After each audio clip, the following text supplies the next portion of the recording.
Hello and welcome back, esports fans. Welcome to Week 5 of EGFH Fall 2024 Overwatch. Today we got a best-of-5 match between Matsu Central Ravens.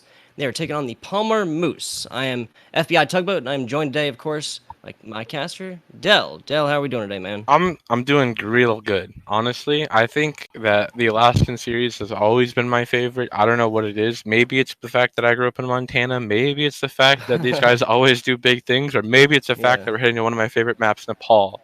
This series is going to be a real good one today.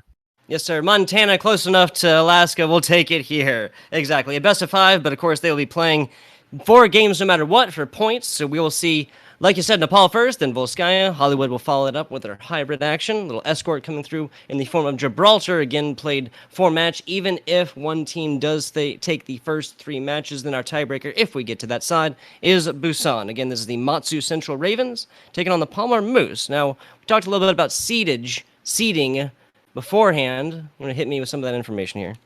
Yeah, so basically we have a pretty long lineage of dominance here. We have I love the verbiage. I love the Palmer Moose. They used to be called the Moose Overlords. They're still in full effect here. They finished first a couple of times in playoffs, and they've done generally well. I believe they ended the 3rd seed or started the 3rd seed coming into this season. Yes, sir. And Matsu Central came through. It's the Ravens. The MSCS over here on your left side, headed by Sombra. They came in through the 3rd seed, and then also they Lenovo Boy 1, 2, 3 over there on that Arista. So far, that's what they're showing. Of course, they can change it. Dishonored playing DPS, Blinket Jedi, henceforth referred to as Splinket, playing on that Brig, Blink playing the main healer, the Moira, Azimi playing the Junkrat, excuse me. Oh yeah, Junkrat leading the charge on her May pick, QD on Hog, Dr. Anypants on Farah, Lucio on Pigfeet, Dr. Bright Moira, and Toes for Mr. Gopher. Toes moves to go for exactly. How interesting this community comes forth, and that is what we talk about. Oh man, Reddit's an interesting place. I really like the Farah pick, and Dratini Pants is getting it going already. 25 damage up as Blink does fall. Nighty Night taking her out on that one as QD getting very, very low, hitting that healing just in time. And so far, this has been tough breaks for the MSCS Ravens. Yeah, but we're seeing the Reaper of Dr. Dishonored, Dishonored just really getting a lot of value there, but not enough to secure the fight win. It seems that the tank composition here that's holding on the point just seems to be really, really strong with the Toes and the ball in full effect. Or I Hog. mean, the Hog. I mean, I really feel like this guy can play with anybody, right? Sigma's just so good. Projectile, shield, and more. He's got the 2-piece combination. You know, the stun and then the hit afterwards. Of course, the stun hit with a buff of its own, or a nerf of its own. Excuse me. But now here comes the Ravens. They are coming in hard. Actually, as I say that, 2 of them falling, and that being their healing core is going to make for a rough team fight. Not willing to give this one up quite yet, though, is the Ravens. There's other mill plays for Teeny Sombra shots. Minefield is going to be coming out, but I think Sombra, the player name who is playing on the Hammond, aka Ball, aka Wrecking Ball over here for the Ravens, pulling that Minefield, really not a good job. I'm really not and it's not going to find too much. Now, it did take out the Mei, which is kind of surprising, honestly, but I think we'll see the Mei back anytime soon. Yeah, no, for sure. I mean, this defense has been real solid. We've seen some really solid fair play from Dr. Anypants. He doesn't have a lot of healing or resources invested in him, but he's seen a lot of value just using these angles. Goodness. You know, I thought that was, I thought it said Dratini Pants. My vision is not what it used to be, Dell. Not what it used to be. It is Dr. Anti-Pants, excuse me. A lot of doctors and misters over here for the side of the Moose as we hit many, many ultimates, but Dishonored is hitting him hard with his own. That's 3 of them up top. Just barely avoiding this rampage is that Mei. Nighty Night now playing the angles very well as she gets these long-range shots in there. That is going to flop all the way over to the side of the Ravens. They're going to be taking ticks on this against 85%. Nighty Night is taken out. She's going to be seen back in respawn. 10% now for the Ravens. And you have to look at the ult charge percentage across the board. For this retake here, the ults just don't seem to be in our favor, as Blink seemed to accidentally have triggered the coalescence here. But with big eyes and focus definitely on Mr. Gopher here, this Flux should be used to absolutely win the fight. That is very, very unfortunate, especially given that is the only ultimate on board for the side of Ravens. Now, they're close to that Brig ult. They are close to the supercharger from Lenovo Boy. Shots like that will get him only closer, but that is no bueno. Blink taken out from some justice from above. These rockets hitting hard indeed as super low Splinket Jet That's really a coordination of damage on this. I really got to respect that one, as the coordination coming through these teams, coordinating, communicating very well. The Parma Moose seem like they're coming out on top as we're hitting 50% now for the Ravens. We're looking at one fight territory, Dell. Yeah, you know, Dishonored's the last man on the point, and he will fall to Night. She's just been a real threat on this May, and getting lots and lots of value. You know, 10 seconds left, and you just have to wonder how Dr. Antipants will be stopped. Yeah, 99 is already close to her ultimate again, as Blink does get booped. I think that was actually a kill, not necessarily an environmental death, but Slinkit pulling just the right time with that Brig ultimate, but that is not going to be enough to hold on. Ravens leaving half of their DPS and tank core here as the Sigma does pop. Go for finding one on that. Second going against Dishonored. Dr. Bright getting that done here. First map will go on over to Palmer Moose, but not easily going into the night are the Moose. 51-100 is not a bloodless battle. These Alaskan teams really just come out with the fury and the passion. You know, one of the things I have to spotlight is Pig Feet there at the end. He performed what I like to call an OG beat. And for those unfamiliar with what an OG beat is, it's an amateur or professional player that basically he likes to use his ult whenever he feels like it. And he kind of just throws it down in your face and says, "I'm just gonna throw my ult down here." And we saw Pig Feet do that, and it almost looked kind of like an accidentally amazingly timed beat, because he just got launched across the map by Sombra on the ball and right into the dead center of his team when several members were critical. And Pigfeet just absolutely hit the most clutch beat to win that point on the ball. So was that the 900 IQ coordination? Was that lucky, or was it some beautiful mix of the two? We will never know. FBI Tugboat casting here with Dell as we're looking at the Moose rotate around the back. The Ravens did send a kind of a flanker maybe of sorts, and this Dishonored Reaper is damage coming back and forth, and this Reinhardt is going to regret getting aggressive on that one. Nighty Night continuing to prove her worth on this May, as it is a counter to many different characters. Definitely, you know, one of the things we're seeing here from the Ravens is kind of this use of Reaper, and this is an interesting composition because it's very a classical counter of Pharah, where you have typically one hit scan such as a soldier, and that's his job to deal with this Pharah, but it's just not enough. Yeah, Azimi on that Soldier 76 is gonna have to do a little bit more there. There's no mercy involved here, so Dr. Antipants is gonna fall easier a little bit than normally. Now this is Lenova getting super low here. Azimi would do good things to put down that healing, what was it, healing field? Healing, I can't exactly. Healing pad. Healing pad, that's it. That's why you got a good color commentator in this world, guys. That's why it's worth it. No, one of the things you have to really pay attention to is I was honestly thinking that Azimi should be on an Ashe or possibly McCree. I think that's more of the meta pick to counter Pharah, but he seems to be putting the Pharah of Dr. Antipants on the defensive, and maybe just not having that mercy pocket is just enough for Soldier to work. I have to agree that the McCree really, I mean, like you said, you described it perfectly. That is definitely more meta and definitely would come through and serve to counter players like the Moira and the Mei, but they might have their time in the sun here as Blink getting super low. Clutches of the clutch. Sound barriers coming out from Dr. Pigfeet here, which is going to... Dr. Pigfeet, oh my goodness, I'm mixing up character names, aren't I? Oh my goodness. I'm mixing up player names there because half of the Moose here start their names with Doctor or Mr. There's a Mr. Gopher, Dr. Bright, Dr. Antipants. I'm all over the place. I'm sorry, guys. Moose taking it for the first time, going up 5% now against 69. It sounds like a Johnny Cash song on it's Doctor Who's a What's a Mr. Antipants. But as for the youngins there, Johnny Cash is what my dad taught me is for good music. But as we head into this next fight, Azimi has the visor and Antipants has the barrage, so there's definitely some potential for some big plays coming out. And Night with the Blizzard as well. It's just you have to see how they're going to use these ultimates to win these fights.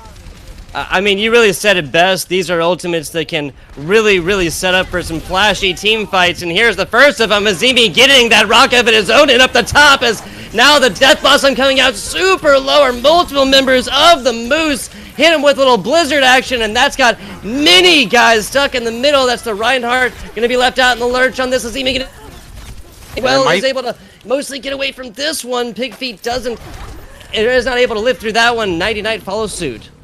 And it might be just a little bit of luck there, but it just seemed that there's just a lot of value coming out from Azimi and a Soldier. It has to be a comfort pick because he's put Dr. Antipants completely out of his element and just not let him have any room in the series. Which Casper's has just curse, been man. Casper's such a curse. big thing to pop off. You know, I love to see the soldier play being as well. And you have to also look at Splinkett Jedi. The brig play has been absolutely phenomenal. This Moira brig combo, beautiful. Yeah, and the Moira being all over it, really getting that healing in when necessary, and 150 possible for self-healing as Azimi does fall. The Nova Boy falling as well, and I think I can tell you where this team fight goes, QD, now with the whole hog, but I'm not even 100% sure if that one was necessary. The huge source of damage, and that Reinhardt now down. That's a, now, Moira ult coming out here, the Moose all over this one, not willing to give this any shot. They are at 99, but here, Dell, talk to me about the decision here to, just general opinion.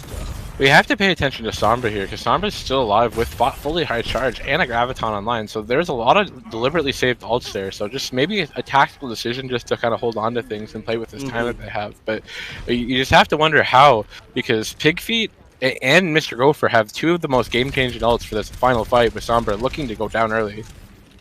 Yeah, the classic combination would be putting out Blink and put that Coalescence in there to get damage across shields and whatnot, but just like that, this is no longer a team fight, my friend. We are down two different characters, a tank and the main healer for the side of the Moose, or the Ravens, excuse me. It would be folly to do anything but back up.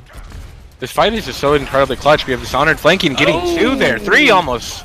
And taking out 99 as well. Surprised that wasn't able to get down in the middle of that freezing ice block. Now we're only looking at a couple different Moose all over point. And calling Moose Hunters as Azimi is after it. Gets one in the form of the Blink. She's not going to see that one until you're back in spawn as Azimi pulling out the aimbot. Getting a lot of value on that one. A little bit of a late sound barrier. I'm sure Pigfeet would have loved to get these guys on top of that one earlier. Now you're not now with the second or third May ultimate of this game so far. A lot of damage coming onto this Reinhardt. Huge charge though is Gopher. We'll see you later. 99 basically, but that's a different player's name.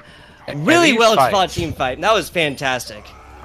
This is what I love about the Alaskan series. It's bloodthirsty, it's damage, it's fighting, it's intense action all the time. These teams do not give each other breaks, and it's really just awesome to see. You know, we saw the Zini and Anti-Pants in their duels. We saw big pop-offs from 99 with a clutch May ultimate to kind of close the fight out, along with Pigfeet. Yeah. You know, there's just so much going on in these fights. It's hard to really point at one thing because everyone's just playing to the fullest potential.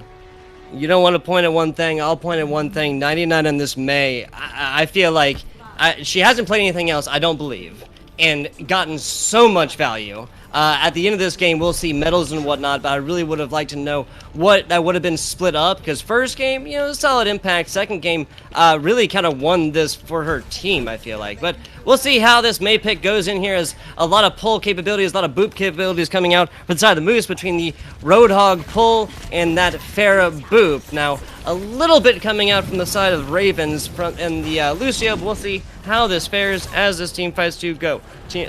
Point opening up in 2 seconds. Yeah, you know, we're seeing the Reinhardt versus the Sigma Roadhog, and it's just a little bit interesting because this is kind of new meta versus old for tank composition, and then as these fights go down, they're just so scrappy. Yeah, and a big boop already. That's the opposite of the Caster's Curse. You spoke it, and it actually did happen. And that's a huge source of damage leaded down from the Ravens so far. They do have, I was going to say, they still have the opportunity to boop a lot, but Splinkett Jet just like that getting felled. Great attention and coordination coming out from Dr. Bright and the other scientists on the team. That's the Sigma, of course, as all shall fall for the side of the Ravens. Moose all over this one. Call it the Yukon. I'm not sure. Where do Moose live? In Alaska, right? Obviously, yeah. Alaska, the Yukon is the name of the Yukon is like a. What is the Yukon? It's the geographic formation, I believe, of the tundra. Like a mountain ranges and stuff like that. Yeah, I think like the tundra. I'm not an expert in geology. I'm certain these players would know. Yeah. But I'm sure their parents are shaking their heads right now. But as we head into this fight, Dr. Antipants has a barrage and he's taking these fights. Doesn't find what he wants, but Dishonored is going to look for some place of his own. I tell you, man, Dell said it best over here. Dell said it well, you might even say, just to get a little bit of rhyming action in there. Azimi came through here, and maybe a little bit more would have come through from a player like McCree with that really effective flashbang, but Azimi has been shutting down Dr. Antipants. That's a big yes, sir, from me. Azimi is using the Halloween skill or the Halloween skin to full effect. really putting the spook on him. Yeah, seriously, the nightmare of any aerial Pharah who's looking to get this done, especially without that classic Season 0 ever since Overwatch came out, Mercy Pharah combination. It's classic for a reason. Exactly. No switches coming out for the side of Moose, right? Or no, excuse me, Dr. Antipants. No switches for the side of the Ravens. It makes sense not to, don't fix it. Don't fix it if it ain't broken. Just like that, both members, both DPS compositions of the Ravens taking out picks of themselves. Mr. Gopher being the next of those victims. And it looks like, I was going to say the Moose might take a couple of percentage points on this, but that's not going to be anything at last. But hey, if you can bait out a Soldier ultimate like that, then that's worth, right? Yeah, Soldier Ultimate's one of those ults that's notoriously high value, so you kind of just use it as a scary tactic, I feel like. But the big play there was the canceling of Night Knight's ult. That she threw down the ultimate, it was actually canceled. I'm just surprised about that all the way through, right? Yeah.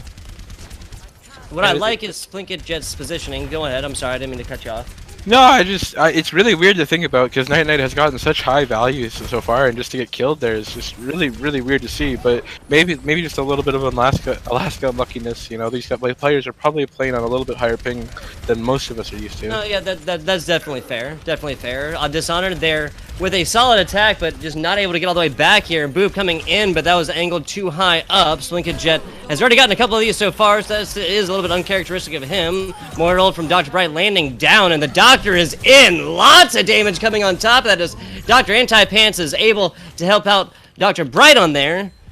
Call this a medical university of sorts. Now flopping all the way over, 99% going up against 35-36 for the Moose. Yeah, what we're seeing here too is an interesting retake composition with the Ryan Zarya. You're opted, to combo the Reaper ult potentially if they can force out the grasp of Mr. Gopher here today. But it looks like Sombra's gonna be looking for the grab here right now.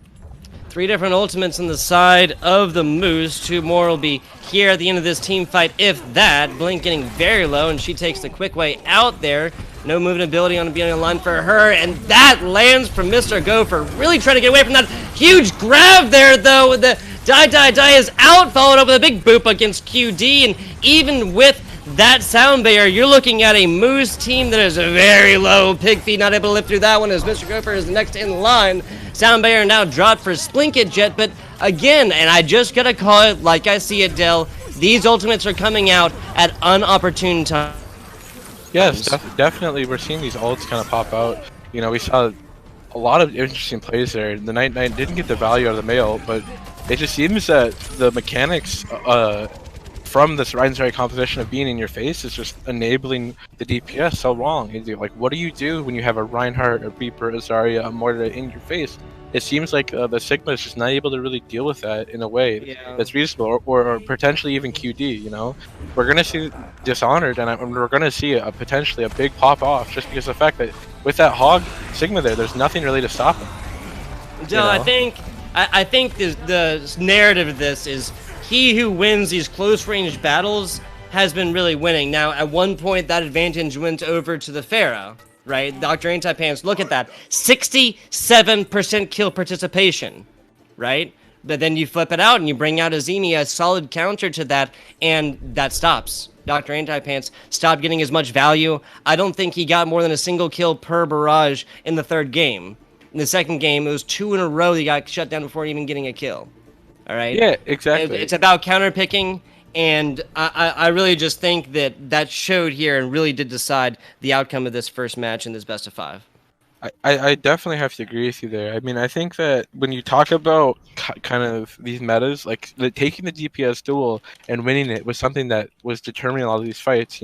If Dr. Antipants was on the flank with a barrage and was catching people off guard, he was getting lots and lots of value. But then what we saw is them going back and forth, and eventually even in the swap to McCree there, we saw some duels, around Megas and whatnot, and the trades were even. But I think the standout for me right now is just the main support battle between Splinket Jedi and Pigfeet. Both of them are having incredible impact, whether it's on Lucio, whether it's on Brigitte. We saw a really interesting Graviton Reaper ultimate combo, and we also saw a big boop that followed up denying a lot of work there. QD had the Roadhog ult, was in a perfect position to blend the entire team, but because of the boop from Splinket, you're denying so much. So this has just been an incredibly high octane match. And even though we saw that first map, you know, we did see, I believe, almost 99 to 99 almost the entire way. Yeah. And that's just something that you love to see. And as we head into Volskaya, I think the most interesting thing will be how this momentum works. You know, we have the Moose on attack, and so for Palmer here, they could potentially set the tempo of what they want. And in matches that are this close, setting your tempo, playing your game, having your fun, that's what's really important. And I just love to see these teams battle it out with such ferocity and such intensity. You said it before, I'll repeat it. The Alaskan Overwatch here for EGFH is just so vengeful, right? They do not give up team fights. Maybe that is maybe that, you know, that idea of just not giving up and continuously fighting through these team fights, and, you know, not tunnel vision, but keeping your eyes on the prize, you know? Maybe that is why we saw a lot of these ultimates coming out a little bit later. These teams just want to go at each other. It's week one. It's been way too long since there's been sanctioned play, and that is why we saw an incredibly close game. Third map there on Nepal. We are now in Volskaya. Again, Hollywood will be next after this. Gibraltar will be played even if this is a 3-2-0. And the fifth map, if we get a 2-2, will be Busan. Exactly. And, you know, the interesting thing, I think, with all of this stuff coming down is that we very well likely will go to the distance. You know, seeing the entire, you know, five map series would just be incredible. Something that I'm really interested to see is we're not really seeing very much variation composition here. Both teams are going to be starting off relatively the same. The only major difference here is the main support pick of Splinkit Jedi and Pigfeet. So potentially we could have some very good surprise, as we have a mobile defense here that could potentially slam and play a little aggressive. Yeah, Night swap on and over from her May, who was playing the ball last time, I believe, right? So role switches coming in through as well. Now Dishonored is not going to be in a good position. Barely gets back there. Now that May wall was up, but he's got a Zemi. He has had great positioning with these healing pads thus far. Swings and more coming out from Lenova on the side of the Ravens. Now, Lenova got very low there, but look at this guy. He's at 80% already, Blink on her ultimate, and just about 12-13%. Azimi up there as well. This is a team, Ravens, that has seriously came through with so much value in the first team fight. Yeah, you know, we've seen Azimi just run wild on the soldier, and not even necessarily playing the typical soldier style of like flanking and playing off angles. He's playing right behind the shield and just putting so much damage down. You know, look at these health bars. You see half the team just critical, and it's due to the peppering from the soldier poking and these Myra orbs. Yeah, I mean, Azimi has so many angles from this side, right? Like, once you get inside here in Volskaya, everybody knows Gopher and Lenova falling, actually. Getting back into the action here as we see a big die, and that's going to be a direct instruction, excuse me, from TTV Dishonored, Twitch TV Dishonored. Big boob, Splinkit Jedi doing us Lucio mains good. That just makes my heart warm, Dell. Yeah, no, it really does. And what you saw there was you saw some trading out of the Rhine, and you know, Mr. Gopher has been holding his own against Noah Boy, who's been doing really well in the Reinhardt. So as we see these tanks show down, you know, it's just coming down to these clutch Moira orbs or some of these clutch plays from the DPS so far. 3 ultimates on the side of Moose. Now there's 1, now 2. Shatters on Shatters. If you want Shatters, this is the place to be, as Azimi doesn't get shattered. No stun coming out from this guy and getting all the value in the world off of a well-timed aimbot, but getting way too aggressive up against Mr. Gopher here as he had that healer in the pocket. And just like that, the Moose is loose. They have pushed all the way through. They're coming up on 2/3 on this. They will undoubtedly get all of that, and with only investing the Moira Coalescence and the Reinhardt Shatter. Fantastic job. No, the Moose, you know, I think it just really showed the difference between having Regita versus a Lucio. Dr. Bright was the perfect shield maiden there. You know, Mr. Gopher and Dr. Bright just took out the entire team by themselves, and it's just proving that these little changes in composition are making all of the difference here. Close range shots, man. Close range shots. I'm telling you. Said it before. Say it again. Close range is all that matter in the world. Dishonor proving my words yet again. Love to see it. Now, no ultimates used. No harm, no foul for the Ravens. Dishonor did use his ultimate there at the end. So tell me why that matters, please, sir. It matters because there's not a lot of ultimates on the defensive side now. You know, we don't see a lot of plays other than Splinkit Jedi, and that's going to come big along with Sombra. You know, there's not going to be a big combo of damage, so what we need to see here is Dr. Bright making some excellent decision making, kind of countering the entire offensive plan for the defense. The win condition here is definitely favoring the attack. Yes, we talked about win conditions. I mean, what is Sombra going to combo this with? You know, a grab by itself is just a grab. It's really not that big a deal. Now, we have to wait on Blink for her to get her coalescence. Now, ultimates on ultimates falling out. There's the grab of the side of the Moose, and just like that, many players falling. Now, they do have that Blizzard. They do have that High Noon, but I do believe that is it, my friend Dell. It looks like it's definitely shaping up. We're gonna see beats and wow, at the very last second. Okay, excuse me, I spoke too soon here. Is the Maywall doing what it needs to? Excuse me, the High Noon and Night there affecting the clock.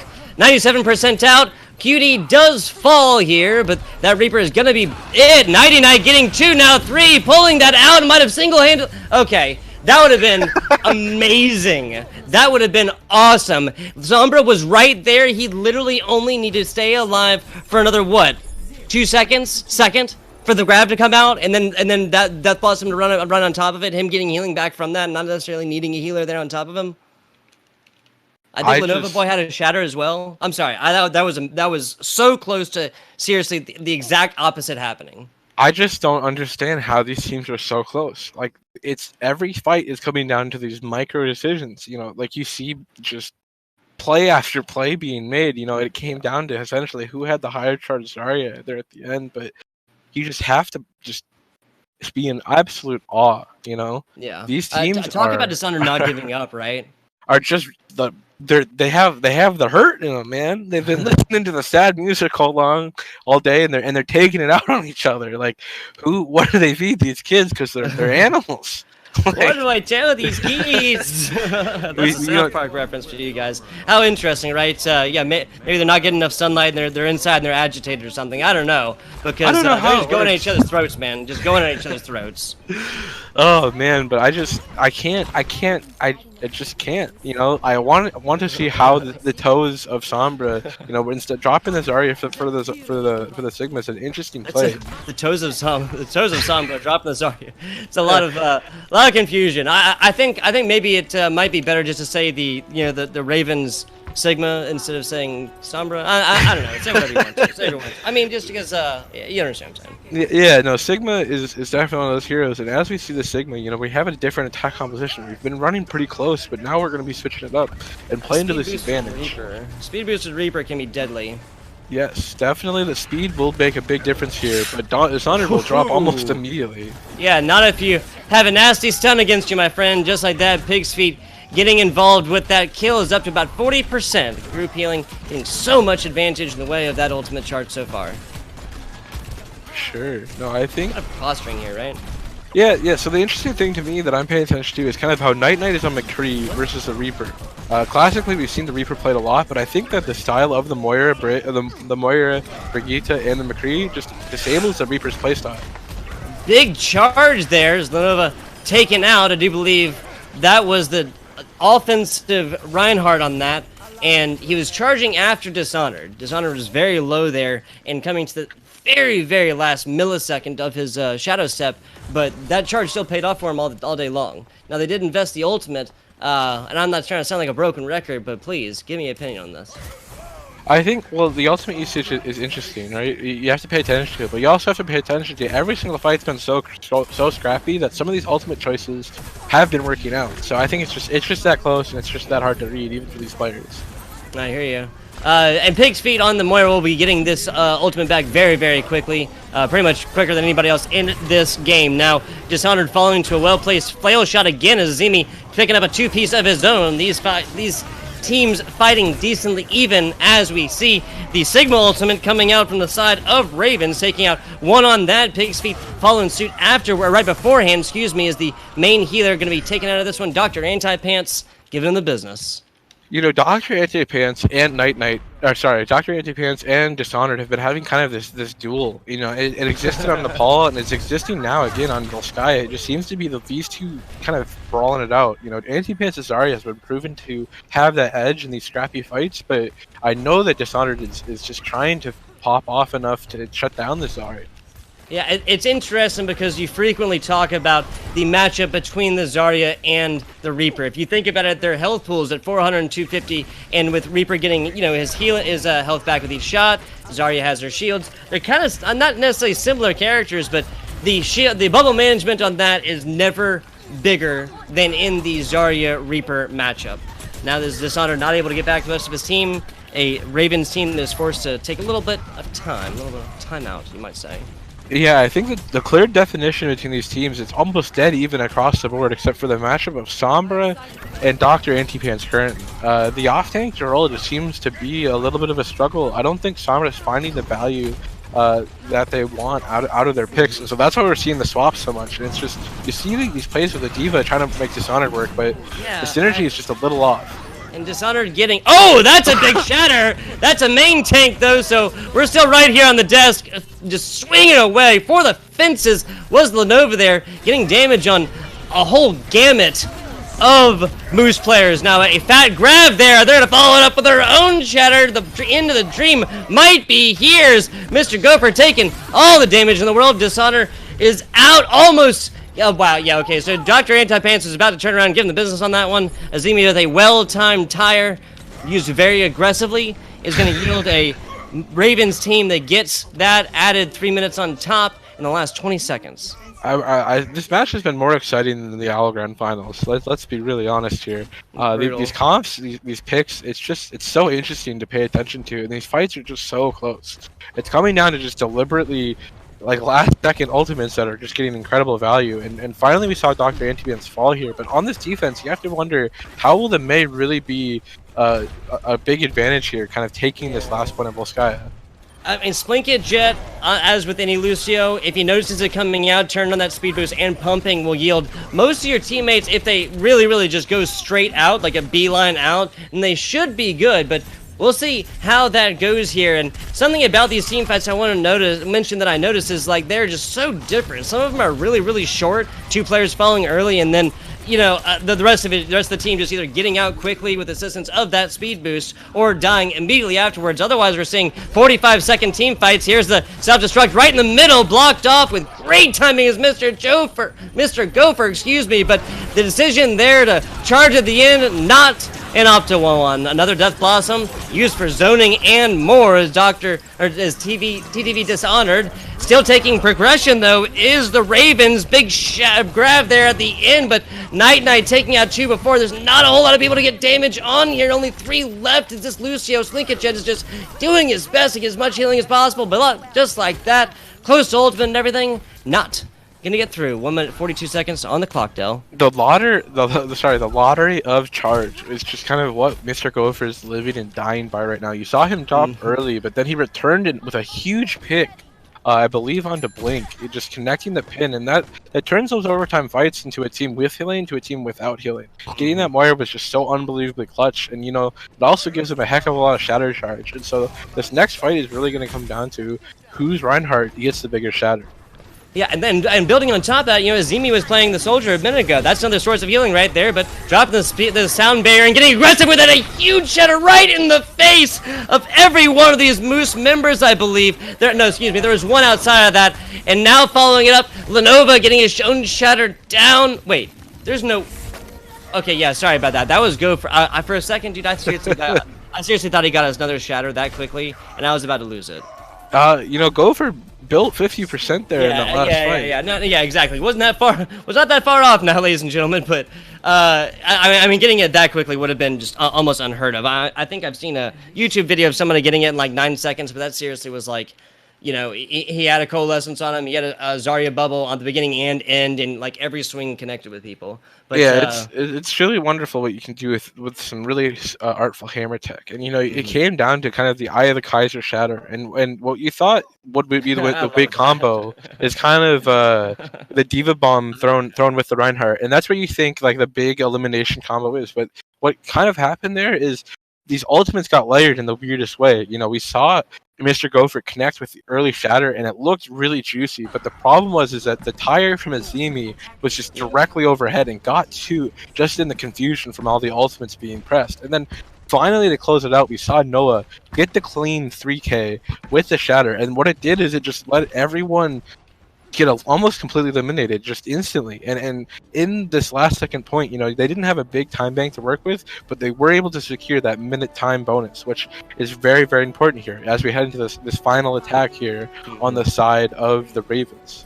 Yeah, Ravens up 1-0 in the series. They are in a they got their minute. They got their minute. That's enough time. I really got to shout that out though. I was kind of confused, and that is just goes to show what big burst damage like Azimi on the Junkrat, you know, Ferris, stuff like this can do. Just completely swap a team fight around instantly.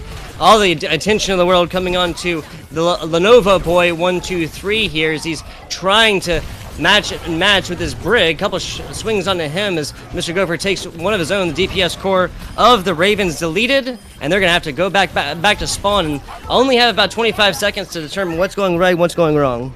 You know, heading into this last fight, they definitely need to be on some dive heroes, some heroes with high mobility. The Brig of Dr. Bright is just getting incredible value. You know, we almost have a rally built online, which is going to be the game changer in this fight. Also, Gopher just building another Shatter is just going to have his team sit in such a powerful position. And you had plenty of time. You have a Lucio. Why would you send Dishonored all the way forward like that? I mean, with still like 6 seconds to go and coming out of Shadow Step. It's an unfortunate decision on that. Sombra did go on over to this diving monkey, but I don't think that's going to be enough dive. Del here made a great point about that being useful, but now we're looking at a Moose team looking to tie up the series. They have 2 minutes and 43 seconds to take a single tick, and that will do it. Now, if they do tie here, we will still play the third match, and we'll still play the fourth match, but this second round on here in Vizcaya will count as our 4. Is that correct? I believe so. So we can still technically end with a 3-0. Yes. Got it. So the way this works essentially is that if both teams hold here, it comes to a draw, which means no score. But the map is completed, so basically what that would mean would be the Ravens have a 1-0 lead, and then the other map is just sitting at a tie. So what that means here basically is that for the maps to end 2-0 or 1-1, we have, or sorry, the only outcome that can happen here is a 1-1 outcome or a 1-0 outcome. Yep. For the 1-1 outcome, what we need to see is the point completely captured for the first tick. So what that means is that they only have to capture the point for a third of the time normal. So basically, they have 3 minutes to capture 33% of the point, and that's their ticket into the series, and equalizing the score to be 1-1 here for the Moose, for the Palmer Moose. Gotcha. Appreciate it. Succinct and thorough breakdown here by Dell. I appreciate that. 10 seconds to go here as it looks like Blink is opting to go on to her Bastion. Interesting decision. I'm definitely not against it.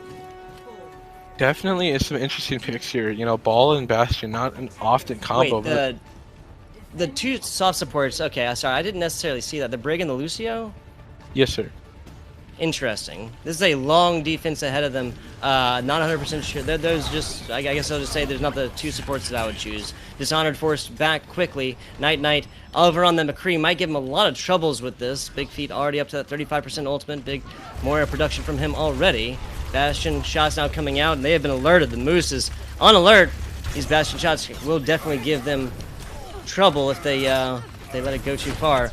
A lot of damage coming on to Mr. Gopher very quickly, and Dishonored ends that one in fine, flashy form. All the way back here, the entirety of the Moose. Now, not bloodless again. This May trying to come across. QD by himself. Yeah, the interesting thing here to me is Sombra. Sombra is doing things I didn't ever think I'd see from a Ball. Ryan Ball is the weirdest composition I've ever seen, but Sombra doesn't die, and he's building ult so fast. Like, this guy is truly thinking outside of the box, rolling on by with half HP. Just he builds an ultimates just almost instantly. Yeah, I mean that big shield ability. Oh no! Gopher hitting the wall right on the corner. Blink is playing that one perfectly. She has positioned that Bastion in the I mean, pixel perfect here. Now, the only thing bad about having these two soft supports is Sombra has a long road ahead of him if he wants to get healing from his supports. That's the optimal move, getting that big health back in the back.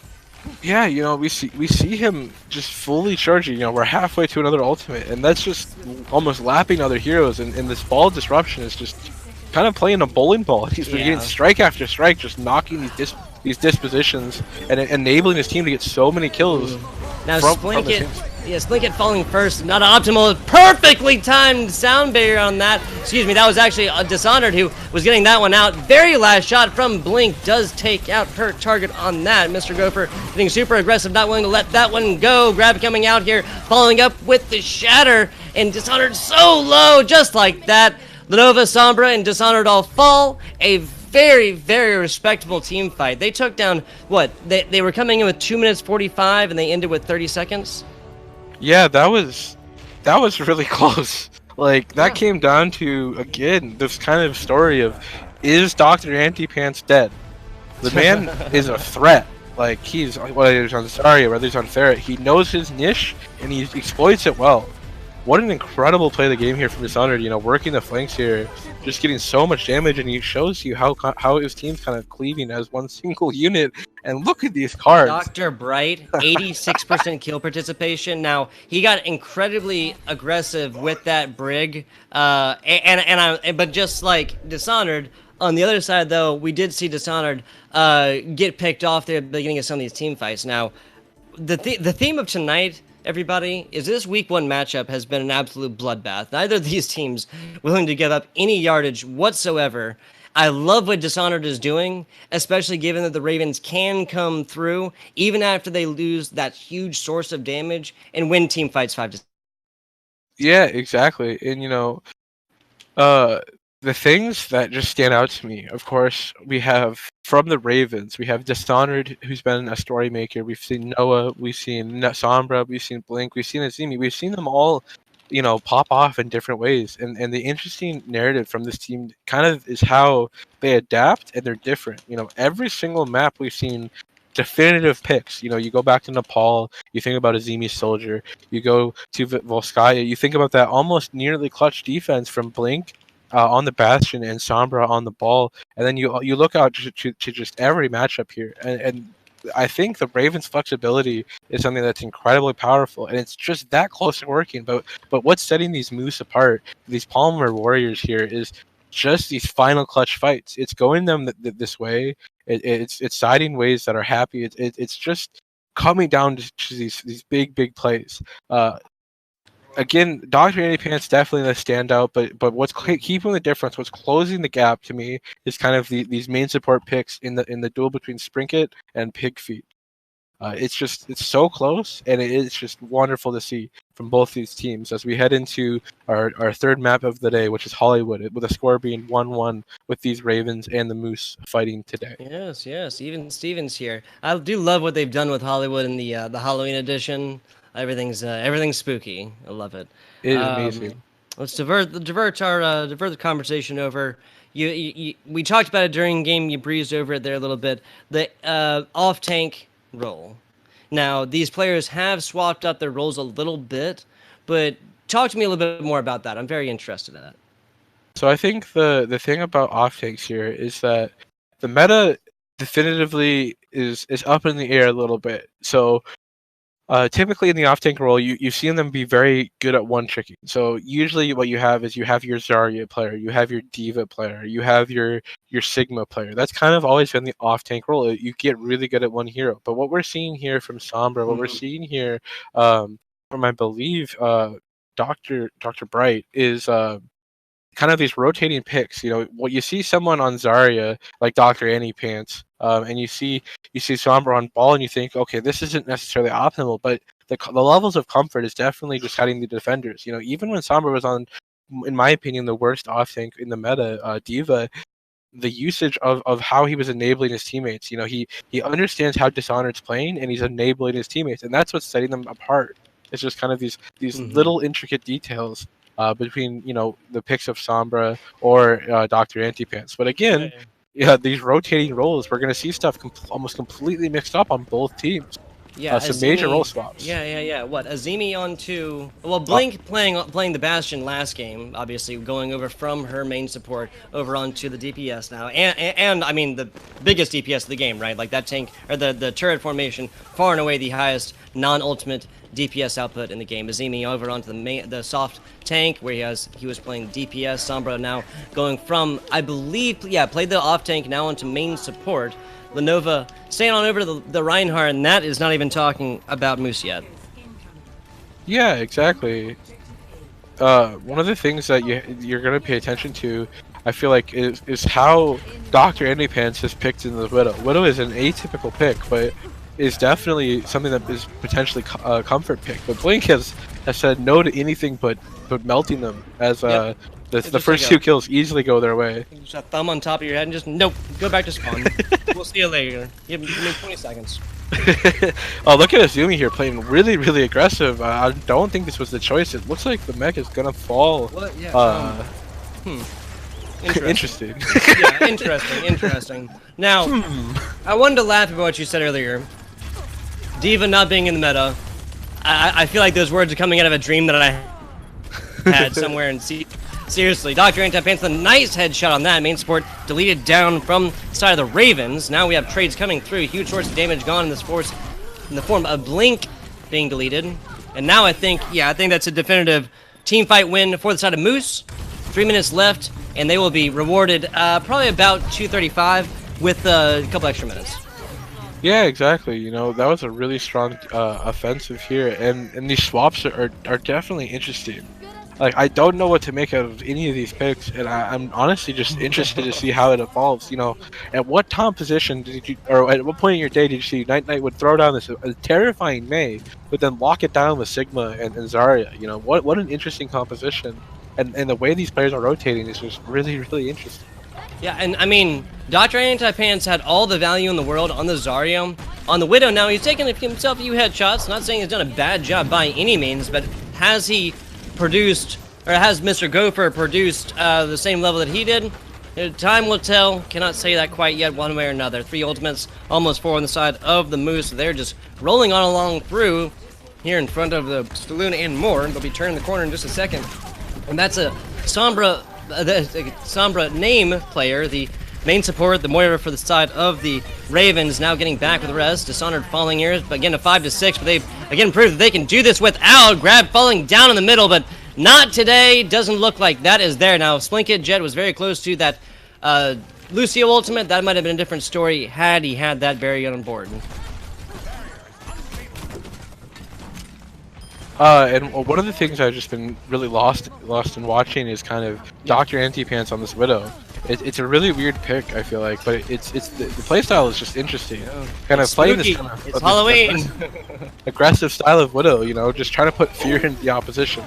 0.01 meters away. This is so close, and I love it. This is the time that we need to see this defense shine if they're ever going to. Headshots and more coming out from the side of the Moose, and they shut down that dream in its tracks.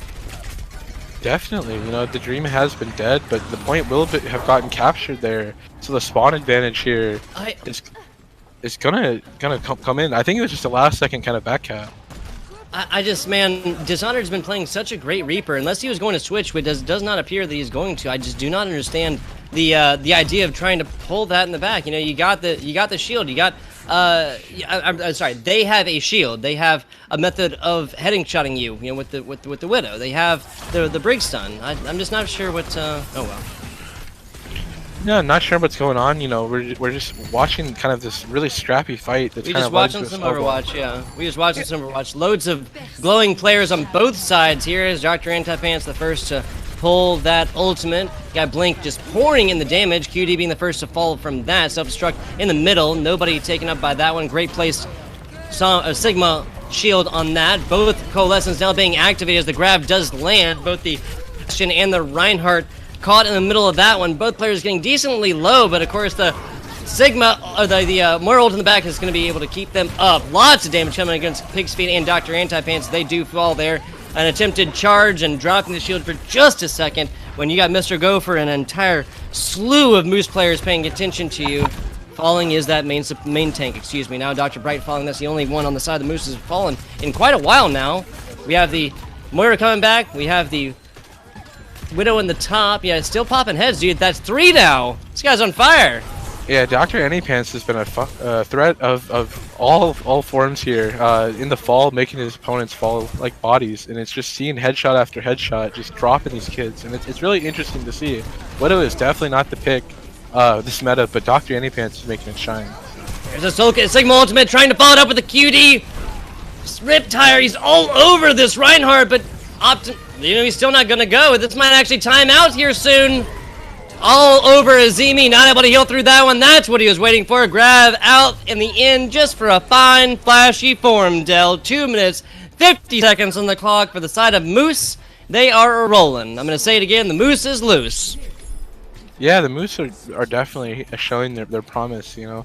One of the things that you pay attention to in the Moose is the history. I feel like the experience is lending them the advantage here. They just have the temperament and the experience to deal with these longer series. You know, we've been brawling it out for almost an hour now, and that's where the fatigue can kind of set in. You know, when you have a best of 5 or a first to 4, one of the things that you have to pay attention to is the team's mental stamina and facilities. I feel like the Palmer, the Moose have just come to be in a much scarier form as they've gone on. They've absorbed the power, they're growing stronger, and a big part of that, I feel like, is kind of their years of experience in the EGF league. Yeah, you made him sound like Super Saiyan, you know, like they're going off to train on the moon, you know, where time passes different. Anyway, very interesting. You have a great point there. Obviously, we do not know how much either of these teams did, you know, warm up beforehand. I would say a two-match warm up is pretty good, right? And that's not. I want your opinion on this, Dell. 2-match warm up.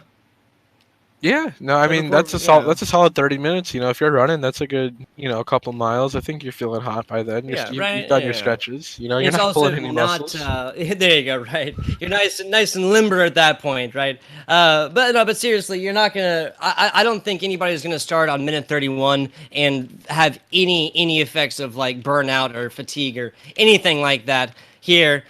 With this format here in Overwatch. Now we have the Ravens here on attack. They're the 3rd seed coming in from last season, taking on the Palmer Moose, who of course were the 2nd seed. Very, very closely seeded, these two, and these have been very close matches. 1-1 tied up in the series. Yeah, very, very close. We have a big flank coming here from Dr. Anypants on the Widow. It looks like he got spotted out, but didn't know it, and Dishonored is going to get that big first kill.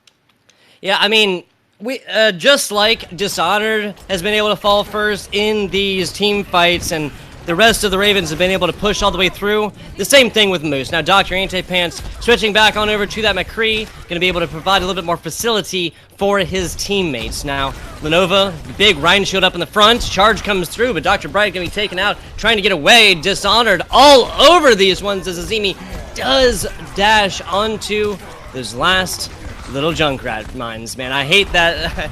I gotta hate that one, right? It's just, I feel I've definitely been there before, is what I'm saying. Yeah, for sure. You know, the return of Dr. Anypants kind of surfaced as the return of the win. You know, it feels like he kind of is the backbone of his team.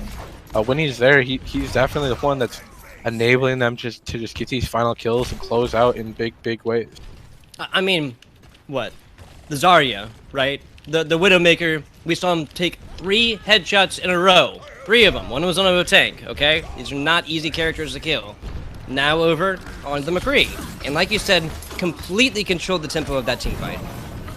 Yeah, his awareness is not leveling over the mechanics, but Dishonored drops. Oh my god. This is the full meme. I swear these guys are listening to us or something. Now Blink with well-timed coalescence. She's doing her best, keeping everybody up. Kind of caught up in this corner though, and now trying to get aggressive against this opposing Zarya. Sombra over there trying to get this damage in, abandoning that one. No corner for her as he joins the rest of her team, but man, oh man, a well-placed shatter, a well-placed charge, and more. Going to lead to the demise of about half of these Ravens players. Now, we did lose Nighty Night on that main tank for the side of Moose, but he'll be back relatively quickly. I do believe that Hollywood is kind of, you know, that the defense respawn is not as far away from point on Hollywood that it is in other places. Would you agree? Yeah, no, defensive have the spawn advantage by about 2 seconds here on this map. 2 full seconds. See, and that really can be all the time in the world. That can be a lifetime here in Overwatch. Zemi falling first. This offense now down half their DPS composition. Oh, not even gonna need it. Oh man, sniffed out instantly. Dr. Bright all over that one, pulling that Brig ultimate immediately afterwards to be able to keep this team alive through a nasty grab. Dr. Anti-Pants all over this one, once again controlling the tempo of this team fight. As Dale said earlier, very well put. Great call, proving its veracity every single second. 50 seconds Exactly. Incredible value here. This last minute, we have to pay attention to the tire, and then also you have to pay attention to the swaps. We have Sombra, the player, locking Sigma, and we have Azimi, the player as well, locking Ferris. So this is a little bit different approach, kind of taking from the success of Dr. Anti-Pants, but we'll see how it works out. Oh, wow, that's a big concussion grenade pushing down every member of the Moose. That definitely was in the team plan, and looking a little bit lost and discoordinated is the Moose. Now, the Junkrat is still up top, and maybe I spoke too soon, falling down and dying instantly. Blink now with a well-timed coalescence again. She has been all over these ones. Lenova up in the front, swinging away against his counterpart. Nighty Night getting low with a she had a heat. And with Shatter, this team fight is not done quite yet. The Sigma getting a lot of damage against 99 and does fall, and she's gonna fall with her Shatter on board. Not an optimal play on that. There's a lot of damage coming on against these Moose players. Trying to make it 12 o'clock, and it is for Azimi. Mr. Gopher falling to the self-damage on that one, and we're just looking at Sombra the Sigma on point. Joined now, Blink, now Lenovo Boy, now Splinket Jet. Great job by taking out this Riptire. That would have been the end of 4 different Ravens players. Call it a lockdown. Continuing on here in overtime, a whiffed Shatter by Nighty Night. Would have loved to have used that one at the end of last team fight, but not going to have it on this one. Dr. Bright with a well-timed rally on this. Armor coming onto everybody. Pigfeet does have that Moira ultimate, but not quite back and in position yet. Blink following her counterpart, and just like that, the healing composition for the Ravens is deleted. The Moose take it on Hollywood, 2-1 in the series. What a team fight. Yeah, that was quite the clutch. I think that I've never seen so much just GOATS level action outside of GOATS. I don't know how if that makes sense. It's just these fights are so scrappy, but they're so deliberate, and it's just coming down to these micro decisions, and it's great to see.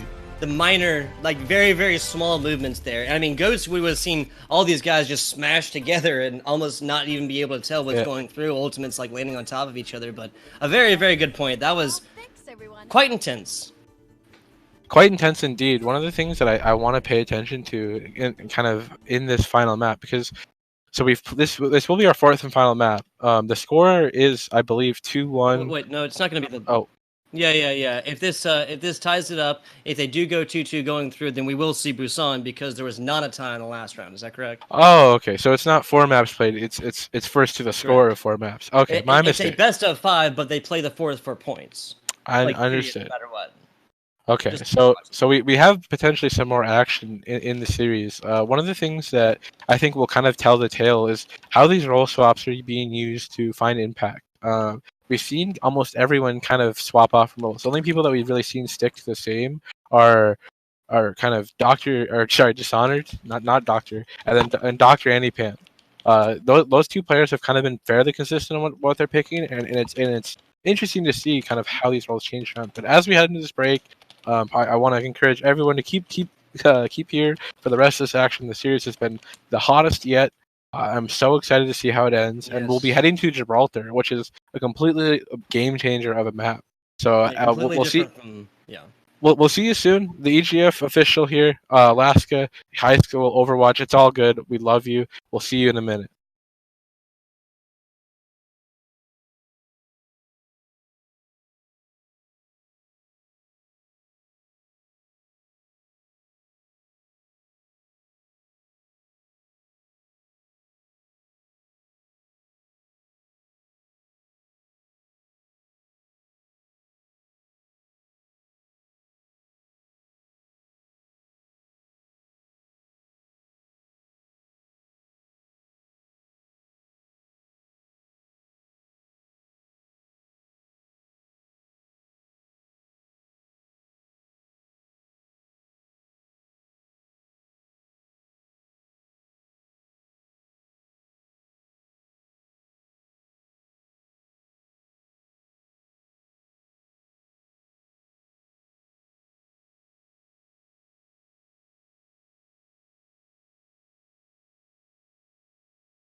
Hello and welcome back, esports fans. We are here back with the Palmer Moose taking on the Matsu Central Ravens. The Matsu Central Ravens are down 1-2 in this series, but it has been incredibly close. I am FBI Tugboat here casting for the EGFH Fall 2019. Casting with is Dell down in producer's box, producing away, making our jobs just so much easier as Navik. We particularly appreciate him. Dell, how are we doing? What are we looking at? We're looking at a really interesting, close, bloodthirsty set. I believe that what we've seen kind of over the maps with Nepal, Volskaya, and just recently Hollywood is a spooky set of sorts, but also most importantly, Spooky. A set that's been scary for both teams. Both teams have had kind of their grips on the victory. You know, the scores have been very close, and it's really interesting to kind of watch these fights develop. We are going to see some swaps be made as far as players go. We're going to see Apocalypse go in for, I believe, QQ or for QD was on the other one. That it was Doctor Doctor what's it called? Anyways, Dr. Antipants and Dr. Bright were on the other two. It was the person that was playing Brigitte for Splinkit. No, it's yeah. it's Splinkit Jedi. Blink Jedi, sorry, the main support, Lucio. Here we are starting the fight. Apocalypse going down right away on the Doomfield. That's a funny name. A funny name indeed. You know, we're seeing the boops come out. It looks like the defense was cracked, and the fights will come down with Noah dropping there, and the Ravens here off to a pretty good start here, getting this point moving a little bit as we go on Gibraltar. Yeah, I'm not gonna lie. We've seen some really good Reinhardt play, and Lenovo Boy charging in on that one last, especially knowing he was low, shields low, and his teammates need him. Kind of uncharacteristic, we'll say. Apocalypse falling of that, well-placed increased shots on that. I can guarantee that Flashbang was involved. Nice stun coming onto QD, and then being ended instantly by Dishonored. He has been shown so much value on these DPS characters, and there's no reason to stop that show. Now he's playing Hanzo. Night backing up. She's trying to maintain her shield, and this one is looking to get involved. Is Apocalypse, but it happens to him again. Dr. Antipants showing him the business, telling him, do not jump onto my team. Not jumping on his team, and one of the things that I think is interesting is Dishonored off the Reaper onto the Hanzo and just getting a lot of value from these arrows. Blink falling there. I think he might have been stunned or something. Not 100% sure, but Moose rolling on over here. Sombra, Azimi, and the last here. That is the Doomfist. Apocalypse made him into bacon. 4 minutes, 50 seconds to go here. As we see members of the Moose actually, getting bad spawn and then challenging. I am unsure about that one as well, Dell. Talk to me. I think they just got caught with their pants down. It happens to the best of us, and I think there's just a little bit of miscommunication and unpreparedness. And, you know, we're trying to see the Moira escape, but just kind of making the decision to chill in the tunnel. Yeah, and now we see Dr. Antipants going Moira hunting. It is quite a sport, and that one ending quickly down bottom. Nice shots to the body, ending out. Blink, she'll be sent back to spawn. Now, whether or not she'll be back for this team fight is yet to be seen. I do believe they will, but having to get involved are the Ravens. They have to get down there. They have to contest this one out. Joining soon. Now she's back. Sombra on the Sigma does have that Sigma ultimate, that gravitic flux, which is quite a mouthful, I've always thought. Zimi with the sound barrier. Here comes the grab, answered instantly with the sound barrier, and Blink's coalescence, so that's doing her part there, but Lenovo Boy, not going to be enough. Ultimates upon ultimates on ultimates coming out here, and in the thick of things, we saw a Palmer Moose team that was able to sneak it on into there onto the payload. Nobody paying attention, and that is what it's about. 5 minutes total is our reward here, Dell. Yeah, 5 minutes indeed, and one of the things that we're seeing is kind of the high ground being used for the defense. The defense are trying to hold on to a lot of different positions, and I think the raw strength of this attack, you know, led by Night is just too strong. You know, the avenues of flanks don't matter if you're always trickling on the side. I'm sorry, I'm listening to you, I promise, Dell, but man, Lenovo up front there again, trying to challenge with nobody else around him. It just doesn't make any sense to not charge back. That's feeding 500 HP of ultimate to their team, and 3 on board. We're gonna see Mr. Gopher with that grav coming soon. 60% on that one. Joining soon will be Pig Feet and Dr. Antipants. We're seeing a Moose team. They're just storming forward. This is their territory. Nice switch onto Sombra, from Sombra onto the Pig. Shatter upon shatter here. This earth is cracked, my friend. Lenova had the charge here onto that Junkrat, I believe, but Dr. Antipants all the way off for the top of that one, killing him mid-charge. Not going to take out my teammate. 4 minutes is the reward for the MSCS Moose. Or no, excuse me, the Palmer Moose. Sorry about that. And, I mean, that's fantastic time. They barely even stopped rolling, Dell. No, they really kept the payload moving, and I think it all kind of started from the initial setup of the defense. And what happened there is that they kind of were set up on the platform as most teams do, but they set up just enough forward that we saw a really big boop kind of enable this kind of chaotic first fight that kind of snowballed into this extended trickle that kind of took us throughout the entire map. There was very few fights that started 6-on-6, and I feel like that's a big part of this map and payloads in general, is that momentum is very, very king, and control of the payload and understanding of how your respawns vary and differ is just really interesting to watch. I think that when you look at these type of defenses and you think, well, what did we do wrong? And largely it was just one macro mistake of not getting the full reset in. Yeah, I'm not going to harp on it again, but there are multiple members, both sides too. That's why I can say this, you know, with a clear conscience. Both members, both sides, main supports, main tanks, opting to try and take these. I think it was Dr. Bright that got called out down bottom, or was it the Moira for the Ravens? I can't exactly remember, but yeah, I mean, yeah, that was the Moira for the other side, because that was Dr. Antipants who went himself a Moira hunting. Yes. Seriously, and just getting down there, and I mean, main support, main tank either, you cannot afford to get taken out and leave your team to rely on the healing of a Lucio.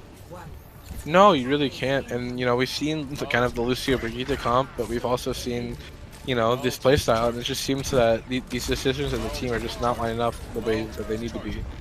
Oh, now Blink getting it started on her Bastion again. We saw this provide a lot of value last time, and I mean, maybe that's all the reason in the world not to listen to this caster, because I said the 2 soft supports was not going to work last time, and we saw a Lucio and a Brig take a Ravens team all the way down from 2 minutes 45 to 25 seconds, if my memory does serve me. It has gone in recent years, but I do believe that is accurate numbers there.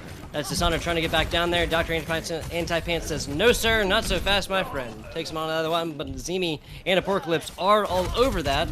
Again, not willing to let go. Easy picks is the name of the game. Rolling on in here are the Ravens. They're getting very close, doing great time, just like the other team did.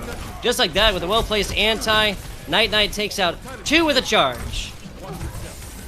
Yeah, the 2 with the charge, but these fights are kind of all over the place. You know, not very well together, but Apocalypse showing up with the Hog pick and Dishonor trying to show down with the Reaper, but Antipants puts it into that. And the final blow, kind of the final kills here of Apocalypse will fall. And Dr. Antipants is again left on top. One of the things that's not really working out now, it seems like, is the Bastion of Blink.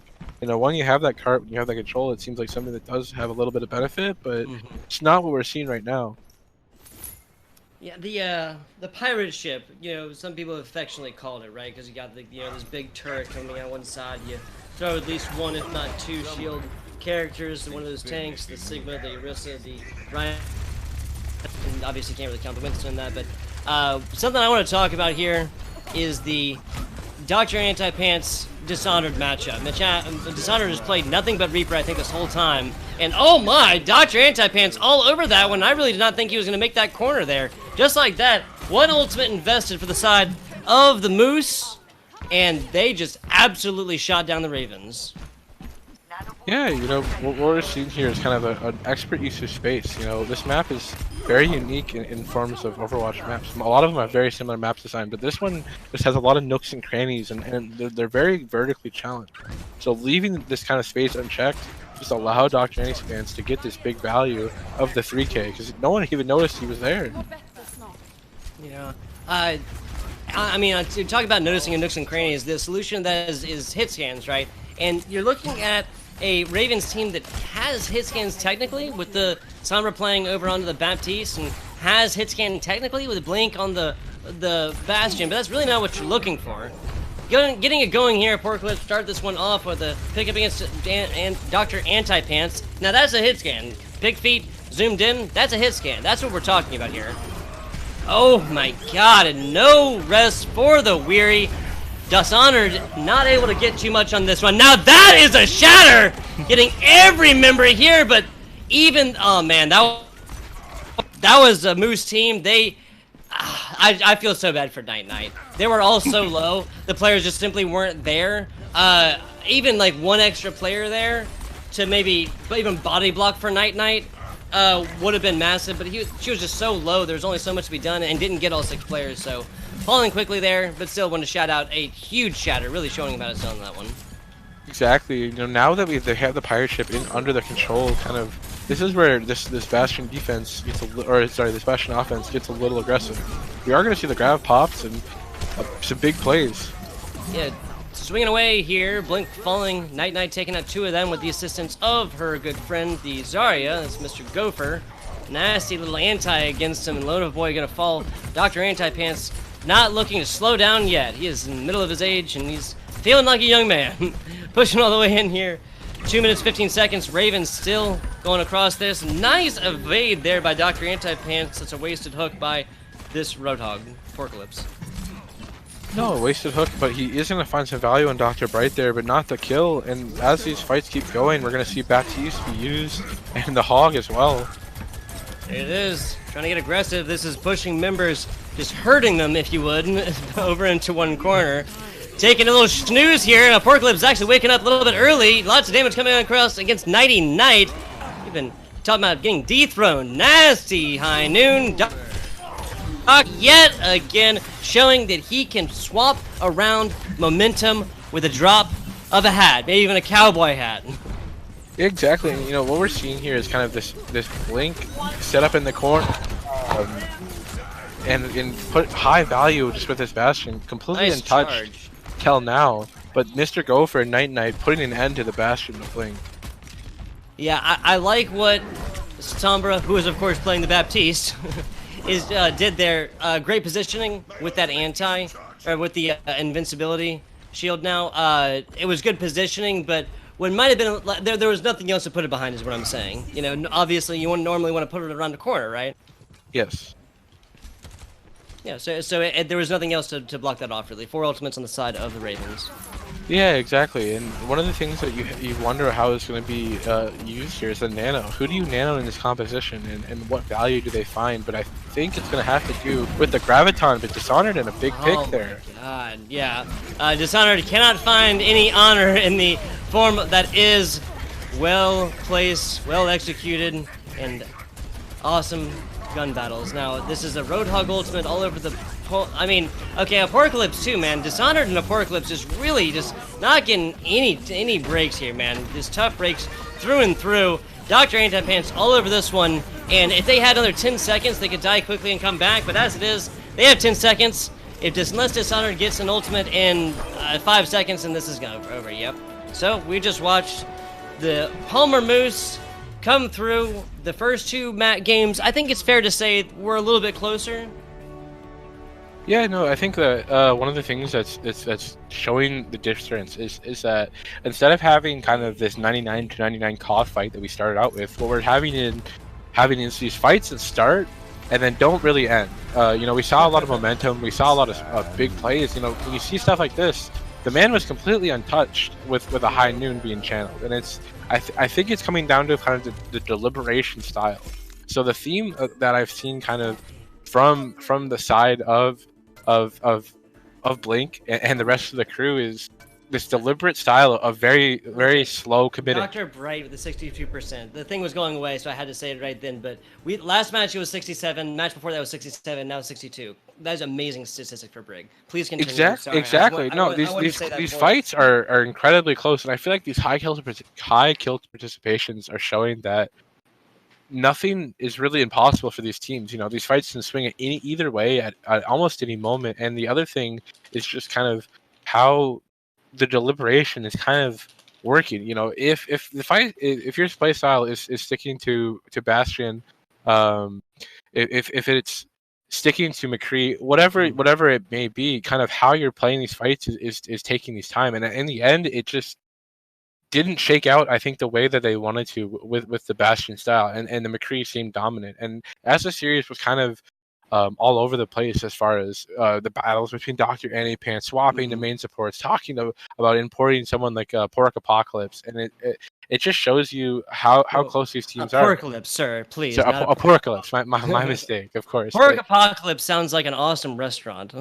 Exactly, you know, it's like Heart Attack Grill, probably in Vegas, but who really knows? But yeah, you know what they're about. They know what they're about. No, ignoring our cholesterol today, I just have to thank the Alaskan teams. They start strong and they end strong, and I just can't be more excited to see these players and these teams develop. And this battle today was something truly fun and enjoyable to watch. And I just can't wait to see these teams again. Yeah, there is zero logical reason to believe that there is anything else besides this awesome, fast-paced, long team fight, crazy, nutty action that you saw here today between the Palmer Moose and the Matsu Central Ravens. Again, this was Palmer getting the 2nd seed last time, taking on number 3, and I think that that closest in seeds tells us everything we need to know about why that game was so close. With that, I do believe we have reached my least favorite part of any cast, and that is the end, of course. Thank you for tuning in here for the EGFH Alaska. This has been week 1, same time, 7 p.m., same day, Wednesday, for the next 3 weeks. Congratulations to Palmer Moose here taking this first match against the Ravens. I'm FBI Tugboat, casting with has been Dell. You can find me over there on the Twitter at FBI_Tugboat. Dell will now give you his information so all thousands of you can follow him. My Twitter's nice, clean, and simple. It's at Dell Overwatch on Twitter, Twitch, and any other relevant social platforms. I hope that you guys have a wonderful night. I love the cast. It was a great time. Shout out to Novak as always, and shout out to the parents. We'll see you guys next week. We'll see you tomorrow, actually. Yeah, so more Overwatch action on Thursday. Yeah, so the Alaska will be Wednesday at 7 p.m. Eastern Standard, of course. The necessary clarification on that one. Thursday is 4:15 EST. That'd be the rest of NA. We'll say, obviously Alaska being slightly off. We appreciate you guys listening. This is EGF. You can find that on Twitter over there at official EGF. Thank you guys so much for tuning in, and we'll see you tomorrow.